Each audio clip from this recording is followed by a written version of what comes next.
Good morning, YouTube. It's the Lofty Biker here, John Lofty. It's the last day of April, 1st of May tomorrow.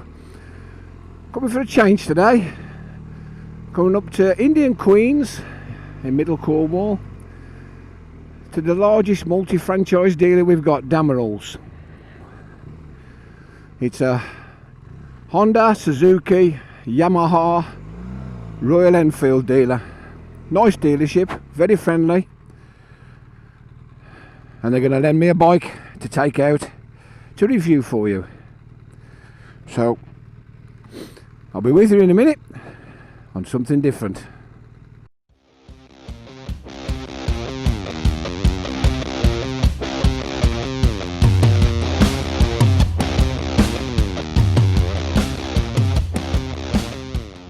So here we are.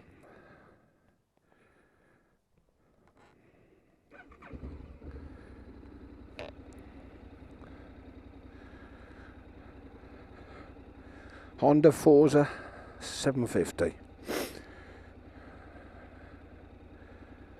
Brake in, side stand up, select drive. So side stand up, you need to put the side stand up, hold the brake and select drive. So away we go.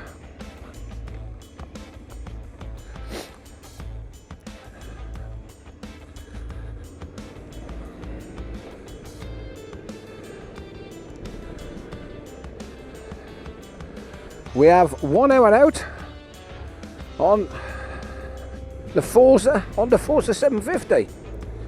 I've been looking forward to riding this for quite a while. So we take a left.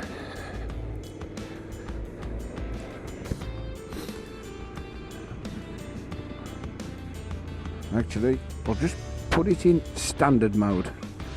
So to change your modes, lovely dash by the way, beautiful dash. You just press and hold the mode button and throttle off and it selects standard. You've got standard, rain and sport. Standard's the most economical. We're ticking along now doing about 63 to the gallon, absolutely beautiful. I'm going to take a run up the A39 and then do a few twisties. Where's the indicators? Honda indicators below the horn. It's not as bad as on some because the horn's inset slightly. Right, first impressions then, folks. It's quite comfortable. Looks like a scooter. Feels like a scooter. Rides like a motorbike. What's there not to like? Okay.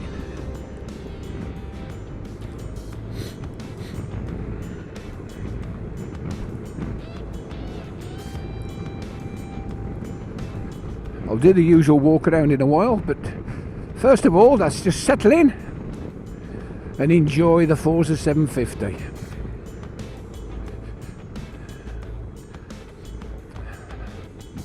Brakes are nice and sharp, nice and new. We'll take a right down onto the main road.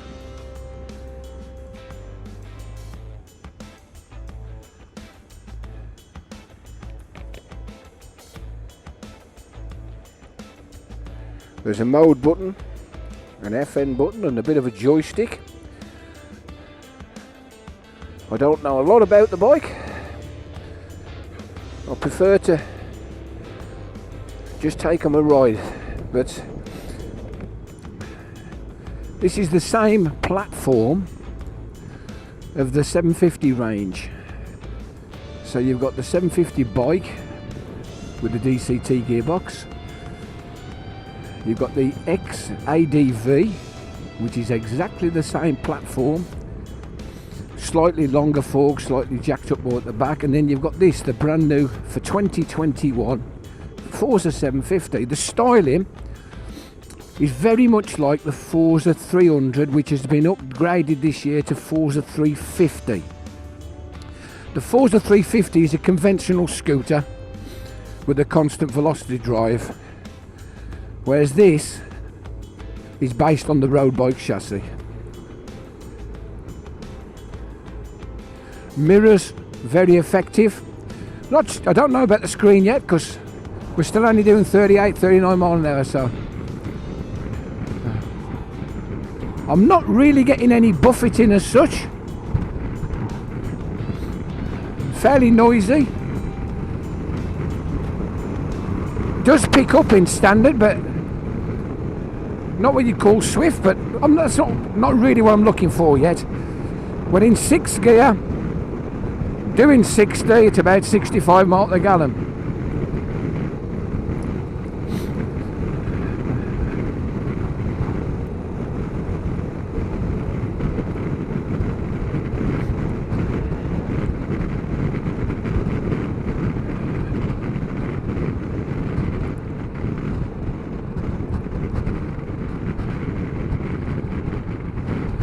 It's a lovely sunny morning. The temperature was quite chilly when I rode up to Damerols this morning, about 9 degrees. And at the moment we're showing 10 on this lovely screen. I'm not sure, I'll just try and get back a bit so I'll show you the screen. TFT screen. I think it's quite sharp actually. They've made it look like a clock for the revs, for the tacho. And you've got a big speedometer. The modes come up on the top right, and then it tells you exactly what's happening with the power, the traction control. A bit like the Africa Twin I took out the other year. The gearbox, sometimes you just have to remind it which way you're going. There is a manual setting. I'm in drive at the moment, which is standard. I'm in the wrong lane, I'll just get across slightly. Occasionally when you're approaching islands, I'll start from the beginning. When you're upshifting, the bike seems to know you're upshifting and will upshift intuitively.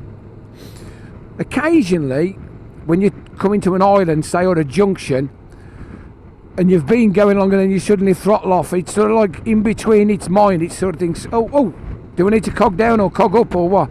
So sometimes if you just give the thumb selector, which is below the indicators, just a jab to knock it down a gear, it seems to reset the gearbox so as it understands which way you're going, which is quite clever really. And you start to do it without even thinking about it after you've ridden these DCTs for a while. As you know, I'm a big fan. I really do rate the DCT. I think it's brilliant.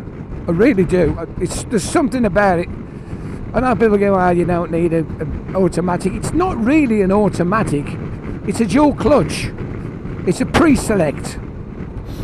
So what happens is you engage a gear, say you engage gear 1 to drive away, and the clutch automatically selects second before you need it.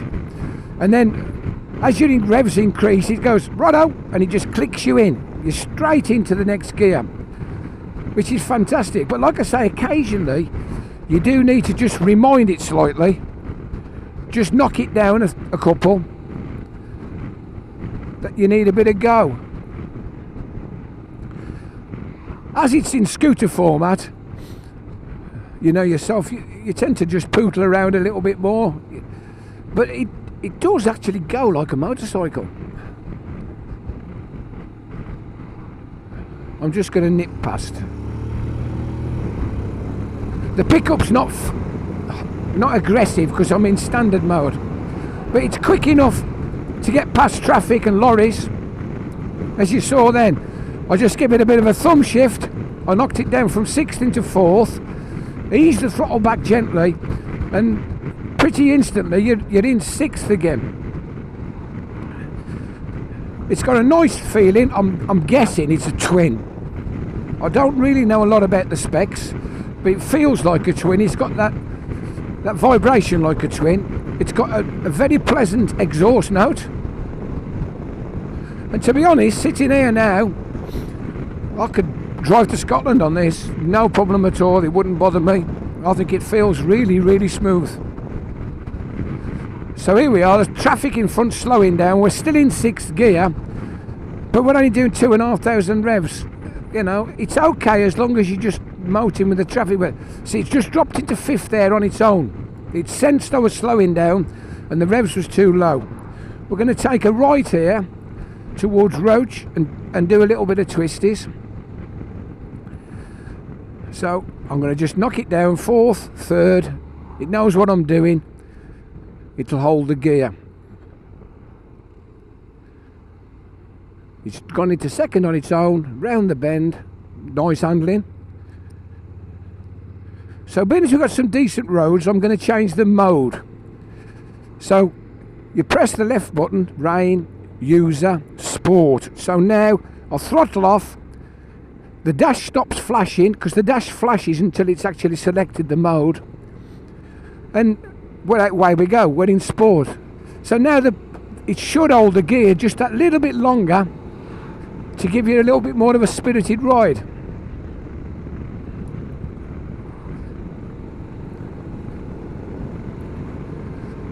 I really do like the feel of the handling. It does definitely feel like you're on a... I know you've got your feet forward. If you're used to sort of a cruiser style stance, actually you can actually bring them all the way forward into a proper cruiser stance. That's even better for me.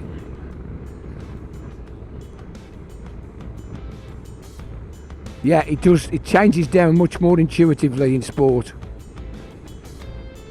It's a shame this is a cracking road, but we're stuck behind a bit of traffic on these little twisties through the trees.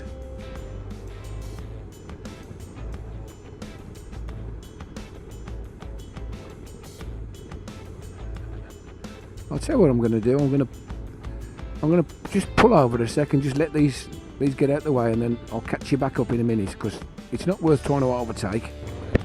Okay, so I'm in the same place. I'm just waiting for the traffic to come behind me so I can just pull away. So here we go.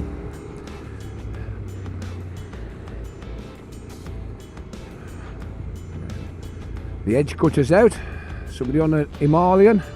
Oh, it's not, it's a Suzuki, sorry. Even if you wait a couple of minutes, it doesn't take long before you start catching the traffic back up, especially when it's an old Land Rover with a flat back on the back.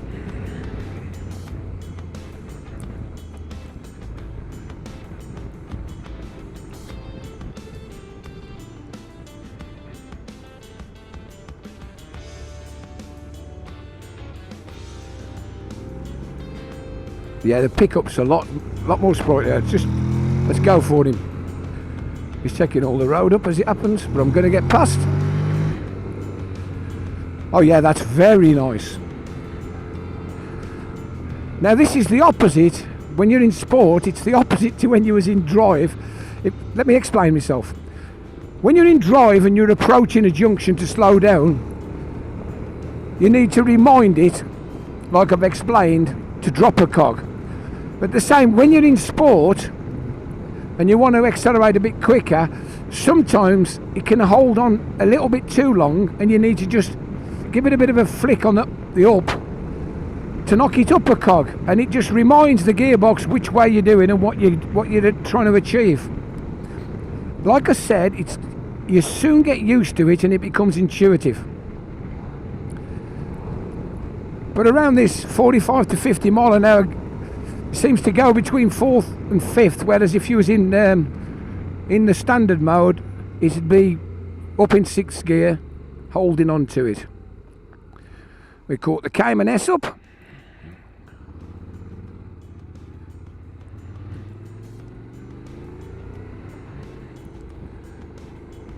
Gear change is quite smooth. It is nice.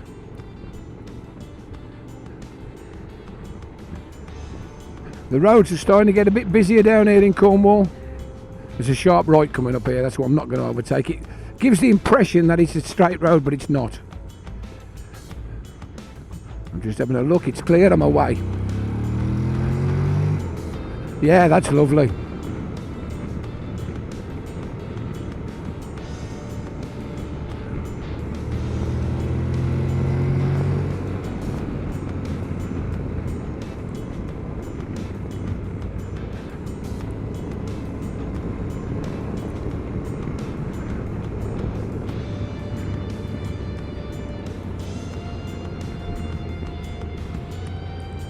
Bit of grease on the road or something there. Probably gravel and grit. So we just slow down to the houses. Surprising how low the revs can actually drop without stalling. That's why it does feel like a scooter. You know, you don't actually think, shall I grab the clutch? It is intuitive. So here we go, here's a national. See if we can get it up to a nice cruisy 55, 60 on these lovely twisty roads.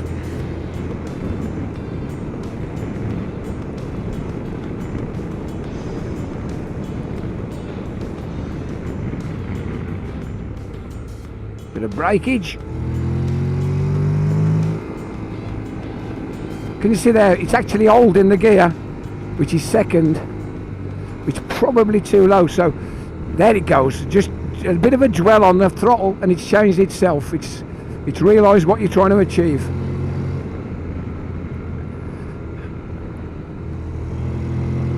Suspension's pretty compliant.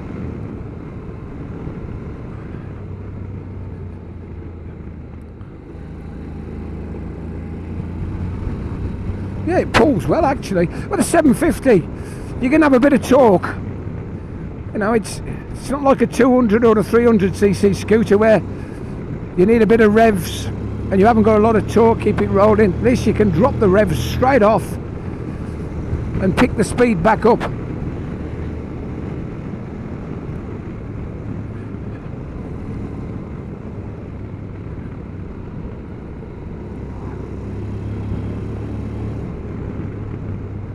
Be interesting to see. I did actually want to take the XADV out. Be interested to see how much taller or how much different it felt, or if there felt like any more leg room. Now, as you know, I'm a big chap. I'm 6'5", 17 odd stone. I find this pretty damn comfortable. More comfortable than the smaller scooters. It's just that little bit bigger. My knees aren't knocking on the bulkhead or anything. Here we go, a bit of acceleration.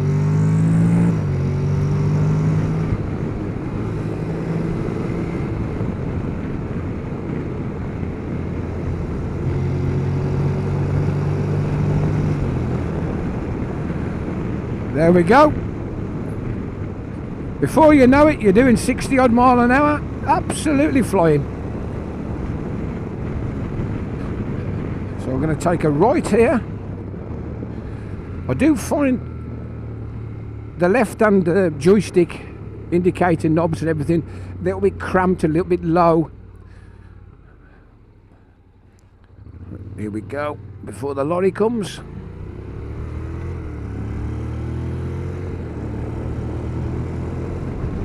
If you're on a constant throttle without giving it too much revs, in sport mode it just changes gear very, very nicely.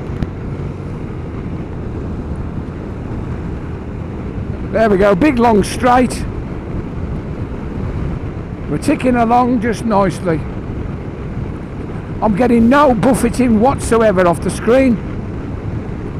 A fair amount of wind noise, I hope you can all hear me, but no buffeting. I find this very, very comfortable. So I know we got a nice easy ride now back to the main road. So I'm going to just drop it back into standard mode. Throttle off. The dash stops flashing, we're in. So let's just feel how smooth it is. We're doing exactly 60 mile an hour. The handling's very nice. I've said that once, but it does feel like you're riding a motorcycle. Very easy to hold a line, to be accurate. Like I say, ticking away lovely. I'm going to just drop it back into sport because I want to test the brakes out. So I'm just going to, we're in, just knock it down slightly. We're in fourth gear, doing 45 mile an hour, nobody about, front brake. Yeah, that's lovely. It's quite sharp actually. So we do the same again. We'll get up. Right, we're in 4th gear. 45. I'm just going to get a back brake a squeeze. I can feel it pulsing. I can feel the ABS coming in. The hazard warnings came on as well. I suppose that's because it's linked to the ABS. Generally, I would say scooters have sharp back brakes because that's where the weight seems to be. The back brake on this feels more like a motorbike. I would say you get 80% of your power out the front and only 20 out the back, whereas generally on scooters and cruisers especially, I think it's more 50-50. The rear brake is at least 50% of the power, but you don't get that feeling on this. So I'll just knock it back into sport. Throttle off, throttle on.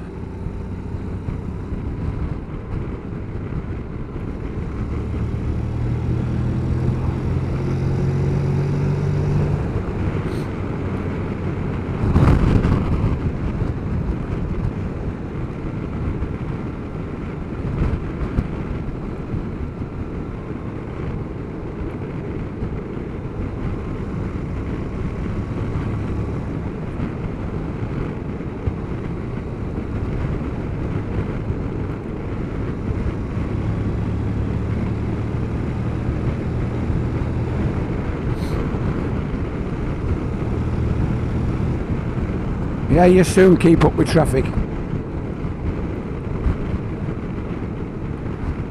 I suppose me being used to riding scooters, because I've got a scooter of my own and the wife's got a scooter, Linny's got a scooter, I don't feel that the transition from getting off a bike with gears onto an automatic or a dual clutch bike, I don't find it a problem at all. I'm pretty used to it. So this, to just jump on this hill feels so natural. I think if you were just riding out and about, you know, if you wanted to go for a long ride one day, doing 150 mile with the lads, put your leathers on and enjoy yourself, no problem at all. Likewise, I think if you just wanted to drop it into standard with your shorts on, nip down the town, I think it'd be just the same. You can have that, the scooter feel, or you can really treat it like a motorbike. When I do the pullover and the talk about it, I'll discuss luggage options and whatever, and show you under the seat.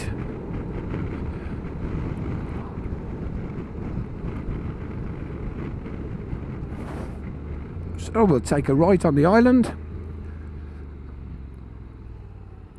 Bit of back brake to stable. There we go.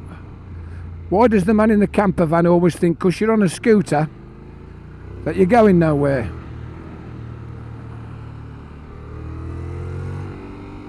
See, now it's holding the gear a bit too long there. That's where you need to just remind it. Away we go again.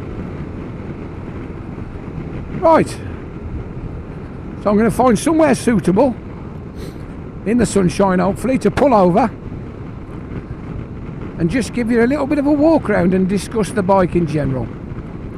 I am going to call it a bike, because today I'm in bike mode. If I'd got my shorts on, I'd call it a scooter. How about that? As you can see, I've got a little beauty in the background. I'll just tell you a bit about it in a moment. Today, he's lent me the Honda Forza 750. Beautiful, beautiful little bike. Let's just flick the camera around. So, there we go. We'll have a quick walk around. It's like a cobalty blue colour in matte. Brand new bike. Brand new for this year.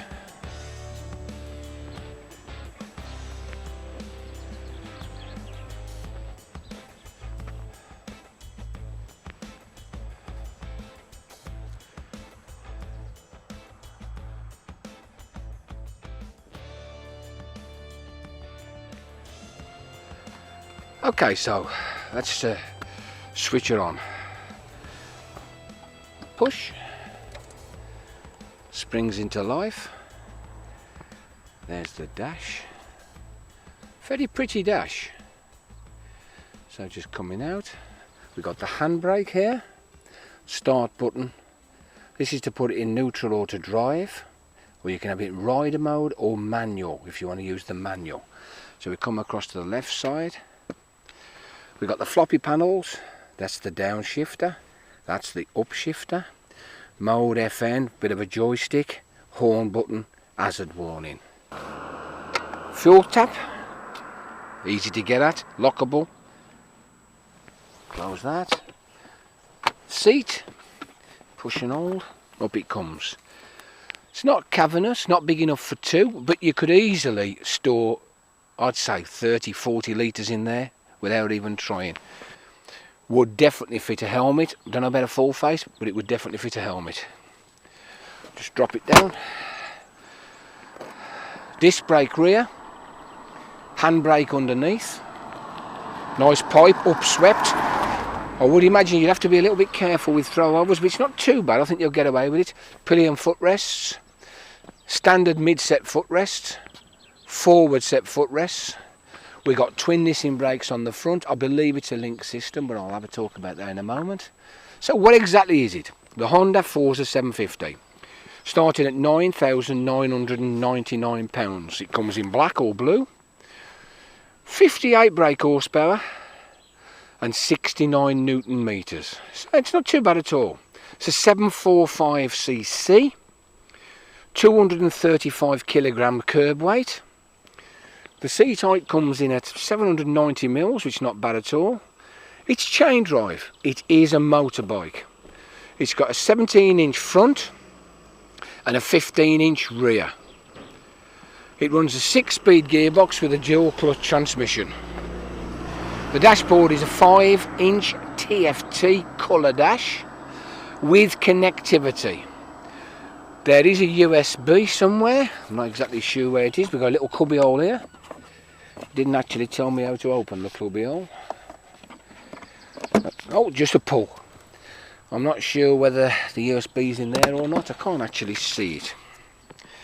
It has got self-cancelling indicators and a 13.2 litre tank. Now, that's not bad actually. 13.2, what's that, about 3 gallon? So you've got a 3 gallon tank, and I believe it'll pootle around nicely between 60 to 80 miles to the gallon. So you're getting quite a lot for your money. Like I say, the screen was pretty effective. The indicators built in, self-cancelling, I did say that, I think. In general, just move back, give it a shot. In general, I think it's a damn good looking bike. So, let's get the helmet on, have a bit of a razz around. I'll see you in a minute. The startup routine. We're on the side stand. Push and hold the ignition. Into life comes the dash. Hold the brake, push the start. You can't access a gear while the side stand's down. So on we get.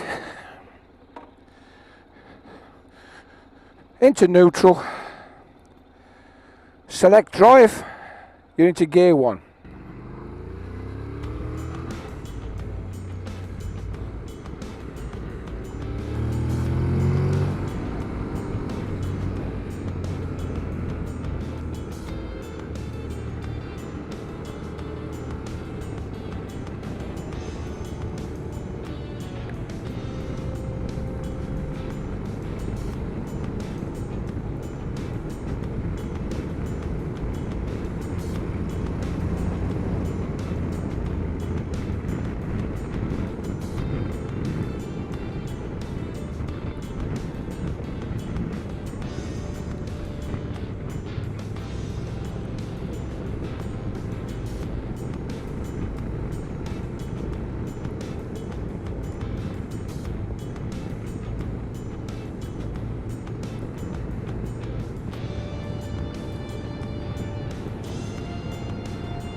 I just put a splash of petrol in.